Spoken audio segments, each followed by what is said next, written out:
Hello everyone, Dan here from the Next Issue Podcast. On today's video, I'll be doing a review for Creed, the Next Round, #1. This is a book from BOOMstudios, which follows the continuation of the Creed story from the Creed movies. So in this book, 10 years after the events of the blockbuster Creed 3, Amara Creed is on her own path, stepping outside her father Adonis Creed's shadow and training like there's no tomorrow. But when her division opponents no longer present a challenge, Amara's drive will have her following her father's footsteps and going underground. She'll also need the perfect trainer, but perfection comes with tangled strings attached. In this book, superstar writers Latoya Morgan from Dark Blood and AMC's The Walking Dead, and Jay Jameson from Superman and Lois, with artist Wilton Santos from Breakout, alongside Creed 3 director and star Michael B. Jordan, bring Creed to the comics in a story no fan of the franchise can afford to miss. Yeah, I was very excited when this book was announced. I'm a big fan of both the Rocky and Creed franchises. And I wonder, and maybe I haven't done enough research to be sure about this, but it was weird that we don't have Rocky comics. I feel like boxing really lends itself to storytelling like this, like some miniseries or something like that. I'd have to check if there are Rocky comics and you know about them. Let us know down in the comments. But yeah, this is great. I was very excited. Michael B. Jordan's a big fan of a lot of media like this, like comics and anime and stuff like that. So it would just make sense to continue the story in the comic books, right? A lot of movies do this kind of stuff, and I think it's just a really fun tie-in. Really great to see them change the focus to Amara's character as opposed to Donnie. So let's take a look at some preview art here as we talk more about this. I like that. Obviously, we only know what Adonis looks like, right? He has to, and also Amara's mom, because we know them from the movies. But I like that the art team doesn't really focus on making everything look like hyper realistic or very referential. You get enough information in the story, in the in the visuals, to know that this is Michael B. Jordan. And I think it's very subtle. Like I said, it's not photorealistic or anything, but it's really cool. I also love how dynamic the moves are when we do see a fight. Like all those little, like, you don't need to see the punch, but it's rather the action after what happens. Like we get this this big hook and stuff like that. Even the angles of the panels and the pages, like coming in from a lower angle, even though her opponent's taller, as we saw in the first page. In this third page, Amara is shining brighter and bigger because she won, right? So it's all those little subtle details that just you got to put over those characters to make sure that we are rooting for them. Also, the book uses a combination, because Amara is a deaf character as well as her mom. She did end up losing her hearing, if you are familiar with the films. It uses a combination of what it's called BASL, which is Black American Sign Language, and also lip reading. So everything you see in the panels, the characters are either signing or they're reading each other's lips. But I really enjoyed this first issue. I think it has a fun setup. It definitely feels like, because I know that Michael B. Jordan is a big fan of shonen anime, and if you watch, Creed 3, like that really just feels like a big shonen battle. I feel like this is kind of going that using some of those tried and true, tropes from shonen battle manga. So really interesting to see that. Also, there's a lot of great covers for this book. So let us know which one you picked up. But if you're a fan of the franchise, if you're a fan of boxing, or if you just want a different comic, I think Boom really hit this one out of the park, and the whole creative team hit this one out of the park. So very excited to talk about it and follow it along. So stay tuned on the lives. We'll probably be talking more about this as we go on, or I might do a video and revisiting the story arc or when the series is over. So if you read this, let me know what you thought about it down in the comments. As always, thanks for watching, everyone. Remember to share, like, subscribe, hit the bell so you know when we go live. That is most Saturdays, 10 a.m. Central Standard Time. Stay tuned. We have more comic reviews, trailer reactions, TV recaps, all that fun stuff here on the channel. Thanks for watching, everyone. Bye bye.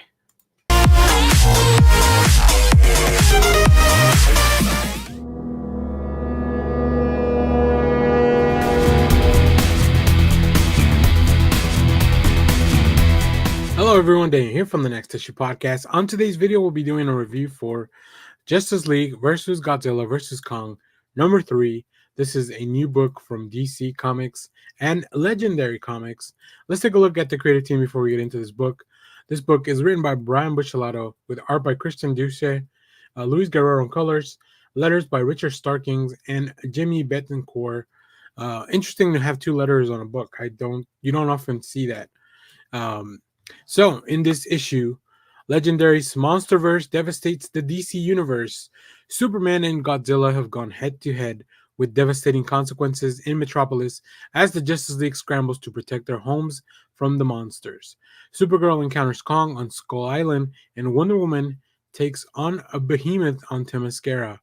Lost in the monster mayhem, though, are Lex Luthor and his Legion of Doom. What nefarious connection do they have to everything? I think we've gotten a lot of the Justice League trying to contain these Titans, but we haven't seen much. We get little drop-ins of what's going on with the Legion of Doom, and I think that's very interesting. But it is about time that they play a bigger role, because I feel like the DC heroes are not going to be enough to stop what's happening here with the Titans. So I think that's going to be really interesting. I really like the story so far. Once again, it's just monsters being punched in the face, heroes having to team up to defend their individual cities. I think that was really cool, where each of these Titans eventually ended up at Central City. There's one in Gotham. Then we have everything that's going on in Skull Island, and of course the fight in Metropolis with Godzilla, which has very dire consequences in this issue. So let's take a look at some of the preview art here. This is the picture of the monsters, and these Titans continues to just really impress me. Very cool character designs. A lot of these monsters have to be adapted from different mediums, and I think Christian's doing a fantastic job bringing that and incorporating it and making it look like it is really part of the DC universe. And of course, we have some really cool action sequences. We see here Flash running to Central City, and then we also have drop-ins of some of the other Justice Leaguers, including Supergirl and the Green Lantern. There's also a big part of Green Arrow that plays into this issue. As you know, he kind of stayed behind on Skull Island, but he's going to need backup very soon because, as you saw on the cover, the King of Kong is ready to take him on. So, yeah, really fun stuff so far. Really enjoying this one as well. DC is just really putting out some really fun, even if a little weird stories. So very cool stuff. Amazing variants at the end of the video. Stay tuned for those. So if you have read this, let me know what you thought about it down in the comments. As always, thank you for watching, everyone. Remember to share, like, subscribe, hit the bell so you know when we go live. That is most Saturdays, 10 a.m. Central Standard Time. Stay tuned. We have more comic reviews, trailer reactions, TV recaps, all that fun stuff in the channel. Thanks for watching, everyone. Bye-bye.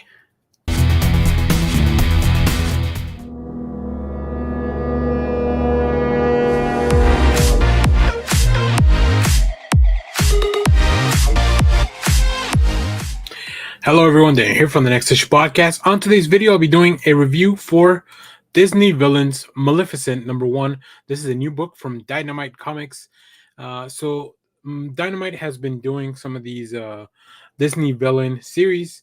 A few weeks ago, I did a review for Scar, but this is the one I have been waiting for. Maleficent is one of my favorite villains. I've talked about it in the little preview that I did earlier in the week. So I was very excited when Dynamite sent us a copy of this to review. This is written with art by Sue Lee. I got the pleasure to meet Sue Lee last year at the Dallas convention. So I'm very excited to see this new comic. So let me give you a brief synopsis and we'll get into the review. One of Disney's greatest evildoers stars in a new epic. Disney and Dynamite proudly present Maleficent, queen of the Forbidden Mountain. Her realm is shrouded in darkness and evil and full of all things that go bump in the night. Her soul is cold, hardened by a lifetime of small-minded wanderers seeking to steal her powers to satisfy their moral greed. Her patience wears thin, her mystical might grows. It's a matter of time only before she descends on the mountain and unleashes her horrible magics upon the powerless people below. A stunning vision of villainy. I have to definitely agree with that. It is, first of all, the premise for this book. This is all about Maleficent, and I think I don't know much from the lore. It's been such a long time since I watched The Sleeping Beauty, but I think this is one of those characters that, because of all the circumstances, she's kind of had to be like this. So let's get into looking at some preview art, because that's one of my favorite things here. I just want to show you these three pages here, just how we establish. I love the pacing here of these four panels, how Lee uses that to establish the tone and a little bit of movement as things get darker and darker, as we get more and more closer to the Forbidden Mountain in this forest. We see this individual running by, chased by a wolf, and we know there are dangers. All kinds of evil things can pop up until we finally get Maleficent. And I love, first of all, this is just such a cool way for her to appear in the book for the first time. You know, making the wolves go away, showing her power, her control over the creatures that are around her realm. And then we have this individual who we don't know their intentions yet, but they'll soon become clear. The story is a lot of fun. The story just really shines, and I just love the way the stylistic choices for Maleficent are excellent here. Um, there are so many really cool panels that I can't really show everything in this preview art, but I am very excited for the future of the series. It's something that I've really been enjoying, and I want to see what other villains, you know, Dynamite could make series of, and I want to see what other creators they could come up with. But Sui was perfect for Maleficent, and I'm very excited for the future of the series. Highly recommend, if you're a fan of Disney villains or this creator, that you check this series out. So there's also, of course, as Dynamite does, there's so many cool covers. I don't even know which one I'm gonna end up picking. Hopefully, by the time I make it to the shop, I have some very good choices, because I only pulled the main cover, but to try to limit myself from buying really everything. Yeah, so very excited for this. Let me know if you read this. Let me know if you read Scar, which is also an ongoing. Let me know what other villains you think they should get their own series, because I think that'd be a real fun conversation, and all that stuff. So, as always, thank you for watching, everyone. Remember to share, like, subscribe, hit the bell so when we go live. That is most Saturdays, 10 a.m. Central Standard Time. Stay tuned. We have more comic reviews, trailer reactions, TV recaps, all that fun stuff here in the channel. And as always, thanks for watching, everyone. Bye-bye.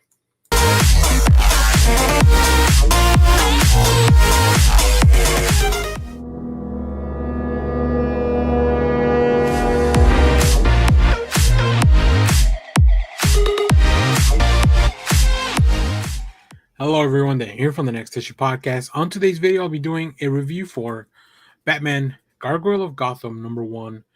Let's take a look at the creative team before we get into this review. This is written and with art by Rafael Grampa, with colors by Mateus Lopez, and letters by John Workman. We have a lot of different cool variant covers that you'll see some at the end of the video, including work by Frank Miller, Paul Pope, Priscilla Preteris, Jim Lee, David Finch, and Jock. So a lot of really fun stuff in the covers there, but we'll take a look at some of those after that. So I'm very excited about this book. I will tell you this: the scheduled date for this is technically September 16 because it is Batman Day, but as of, if you're watching this, today is new comic book day for DC, right? So I'm putting out this review now. Whether your shop has this available now or you'll have to come back later this week, that remains to be seen. I'll check online as well for the digital options. So I don't know. I don't know what's I don't know when the exact release date for this will be. Sometimes in the comic industry, there's some miscommunication there, but uh, either way, I'm very excited for this. I love Black Label titles. You guys know that those are my jam. They have yet to really miss. And like there's a handful at the most that I know that are probably not up my alley, but for the most part, Black Label has been killing it, giving like artists the flexibility to do whatever they want with these iconic characters. So let's see what's going to happen to Batman on this one. When you chase your own shadow, it leads into the abyss in a Gotham City where every day feels darker and more irredeemable than the last. Batman makes a definitive choice to kill off Bruce Wayne identity for good and embrace the cowl full time. But though he knows the streets of Gotham, Batman will soon come to find that he hardly knows himself. A serial killer is on the loose, and while the murdered victims seem random at first, every clue draws Batman closer to the terrifying truth that they are all connected, and not just to each other, but to him. When an all new rogues gallery of utterly depraved villains begins to emerge from the depths of the city, Batman will have to contend with the very nature of evil, including that which lurks inside the darkest corners of his own heart, to face what's coming for his city. Batman, Gargoyle of Gotham, is a twisted vision of the Dark Knight and the Gotham to life in a DC writing debut from Raphael Grandpa. Very, very cool stuff. There's a little trailer out for this as well that is very cool. So yeah, I was very excited to read this, and this book did not disappoint. I will tell you this up front: this book is very much for mature readers, very violent. There's a lot of mature themes and stuff like that on here, so I definitely don't recommend this for anyone that is not looking to dive and explore some of those things. And you'll see when I pull up some of the preview art as well. But I think Grandpa's a really good artist. He has a very distinct style that lends itself to this type of more gruesome, dark tone and theme, and also the exploration of Batman in this book. I think it lends itself back to some of the more classic stuff, like Dark Knight Returns and stuff like that, where let's put Batman in one of the worst situations manageable, and then see what happens. Can he overcome that darkness himself? So, and the tone of the book as well. Lopez's colors are very desaturated. They're very dark, very cold in tone. So yeah, let's get into it. Let's check out some preview art here. I think overall the imagery here very much tells you this city is pretty messed up, really fucked up. Overall, like, just as you kind of get into it, I love the pacing of these first few pages.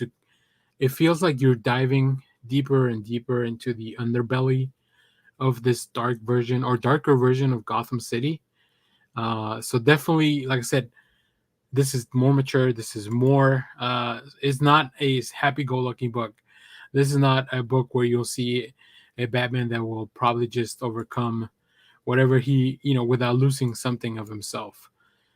Because it looks like, to me, he has already lost a lot, including the will to continue to be Bruce Wayne, as we talked about earlier. So, and yeah, I love these shots here where we have this Batman dark in the corner.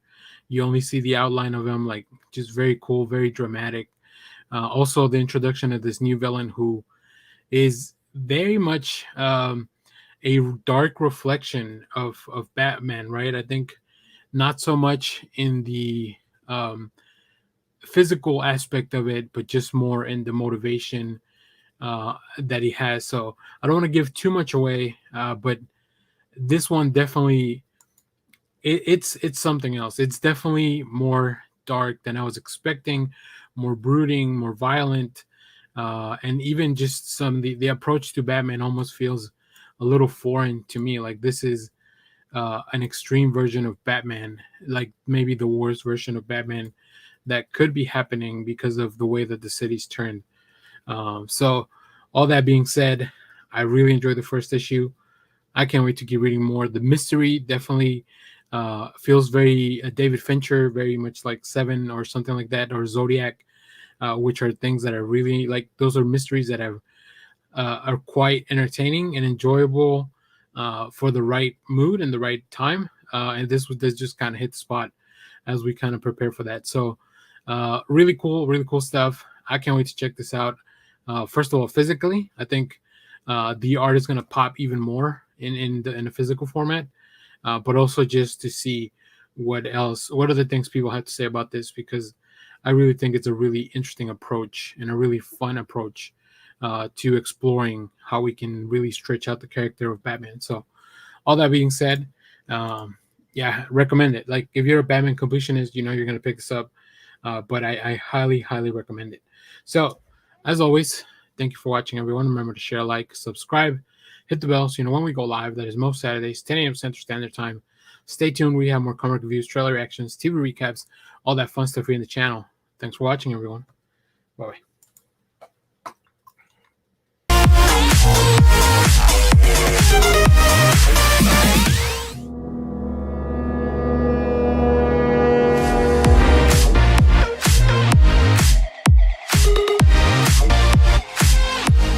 Hello everyone, Dan here from the Next Issue Podcast. On today's video, I'll be reviewing Disney Villains Scar #1 from DynamiteComics, written by Chuck Brown with art by Trevor Farley and cover by Jenna Lindsay.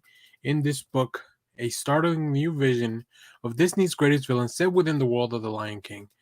Eisner and Ringo winning award author Chuck Brown from Bitterroot and stunning artist Trevor Farley tell the tale of fire and fury centered on the enraged Scar, unable to accept that he will never be king, not as long as Mufasa and his new son inhabit Pride Rock, a plan starting to formulate within Scar's corrupt mind, which will bring him face to face with the mysterious Rafiki. So one of the upsides of, having your own channel is that I really get to review whatever I want. And I saw that this was out and it looked interesting. Chuck Brown's a great creator, and Scar's. I love the Lion King, the animated version of it, and Scar's just a really cool character. So I wanted to check out that comic book. So I did, and I really enjoyed it. It's a really interesting look at the character. I love the premise too. There's going to be a Maleficent book that's coming out as well. Another one of my favorite villains in the Disney animated films. So I'm very much looking forward to that. But let's take a look at some preview art here, and I'll talk more about what I enjoyed about this issue. So of course we established that we're in the same, if you've seen the animated film, we're in the Pride Land, where at this point, what I love about this is that we don't really see Mufasa or Simba or anything, right? This is all happening just from the point of view of Scar. And we'll get to see some other familiar characters as we go on, but we even begin with just some like side characters, some I guess inhabitants of the land, if you will. And then of course a lion's gonna do or try to do what a lion's gonna try to do. But even from here, we see all the little seeds of what everything that Scar and the way he is, the way he hunts, why he is portrayed the way he is in the film. It's a really interesting look at all that, especially when we get into the later pages and we see like all the gears kind of ticking as to what Scar knows that he will have to do if he wants to be king. And I think there's going to be a really interesting alliance or a few characters coming up. I also think it's very interesting that he has overall a really good relationship with Rafiki that I don't think in the movie we had time to explore. So that's really cool because Rafiki's kind of the advisor or the right hand person for Mufasa, but obviously as a family member, Scar also has known him. There's also so many really cool covers. I love that the art team took the time to make this feel like their own. It doesn't look exactly like a Disney animated, like the animated film, but it definitely feels like they captured the essence of what those Disney characters look like. And we have these bright panels every once in a while, and then we get a little bit darker as the tone of the book also gets darker, so that's really good. And yeah, just little hints of like what we know is going to end up happening are already appearing. And then but really the motivation as to why Scar is that character that he has to be for the story to unfold. It's really, really interesting, really fun. I'm invested. I don't usually read a lot of licensed comics, um, but this one was fun. This one was a good one. So I'm glad I got to check it out. Like I said, stay tuned. I'll be looking at Maleficent. And Dynamite's got a bunch of Disney properties right now. Darkwing Duck just started. And also the Gargoyles are back at Dynamite. So it's not a bad time to be a licensed fan over at Dynamite. So if you're reading any of those books, let me know what you think down in the comments. If you pick this one up, let me know what you think of this book down in the comments as well. There are so many really cool variants. I picked up the main cover A, but I'm very excited to see what else you guys are picking up. You'll see some variants at the end of the video, so let me know all that stuff down in the comments. And as always, thank you for watching, everyone. Remember to share, like, subscribe, hit the bell so you know when we go live. That is most Saturdays, 10 a.m. Central Standard Time. Stay tuned. We have more comic reviews, trailer reactions, TV recaps, all that fun stuff here in the channel. Thanks for watching, everyone. Bye-bye.